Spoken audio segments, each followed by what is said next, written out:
আসসালামু আলাইকুম রহমতুল্লাহ বারাকাতুহ। সম্মানিত ভাই এবং বোনেরা, আবু দাউদ শরীফের 3582, তিরমিজি শরীফের 1337, ইবনে মাজা শরীফের 2313, ইবনে হিব্বান হাকেম 4/102 থেকে 103 এবং সহি আবু দাউদ শরীফের 3055 নম্বর হাদিসটি আপনাদের খেদমতে আমি এখন পেশ করছি।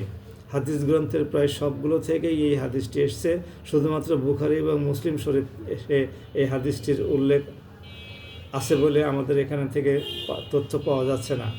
আসলে হাদিসটি ছোট্ট হাদিস, আমি পড়ে শোনাই। বিসমিল্লাহির রহমানির রহিম। আবদুল্লাহ বিন আমর রাদিয়াল্লাহু আনহু কর্তৃক বর্ণিত, তিনি বলেন, আল্লাহ রসুল সাল্লাল্লাহু আলাইহি সাল্লাম ঘুষখোর ঘুষদাতা উভয়কেই অভিসম্পাত করেছেন।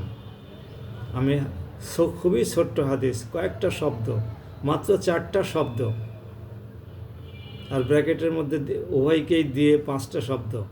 ঘুষখোর ঘুষদাতা উভয়কেই অভিসম্পাত করেছেন আল্লাহ। শুনলেন আপনারা ব্যাপারটি কত মারাত্মক। আল্লাহর তরফ থেকে অভিসম্পাত আসা মানে কি? এটা মারাত্মক। যে আল্লাহ রাব্বুল আলামিন শেষ বিচারের দিনের একমাত্র মালিক, সেই আল্লাহ যদি আমাদের উপরে রহমত না করে আবার পাল্টা অভিসম্পাত করেন, তাহলে আমাদের পরিণতি কী হবে সহজেই অনুমেয়। ভাই এবং বোনেরা, আমাদের সমাজ ব্যবস্থায় এমন হয়ে গেছে যে আপনি আপনার পক্ষে ন্যায়ের সিদ্ধান্ত আনতেও আপনাকে আজকে ঘুষ দিতে হয়। তার মানে আপনার ফাইল আটকিয়ে রাখবে। আপনি ঘুষ দেবেন তো ফাইল মুভ করবে, ঘুষ না দেবেন তো ফাইল মুভ করবে না। যেহেতু আপনি ন্যায্য হকদার পাওনাদার, কাজে আপনাকে দ্রুত ফাইলটা মুভ করাতে গেলেও টাকা দিতেই হবে। তো এই অবস্থায় কি হবে? আল্লাহ রাব্বুল আলামিন সে সিদ্ধান্ত নেবেন। কারণ আপনি তো বাধ্য হচ্ছি, আমার হক থাকা সত্ত্বেও, সিদ্ধান্ত আমার পক্ষে আসার যৌক্তিকতা থাকা সত্ত্বেও আপনি টাকা দিতে বাধ্য হচ্ছি। এই অবস্থায় দয়াময় আল্লাহ যেন অন্তত ঘুষ দাতাকে অব্যাহতি দান করেন। ঘুষ গ্রহীতার ব্যাপারে কি সিদ্ধান্ত নেবেন সেটি আল্লাহই ভালো জানেন।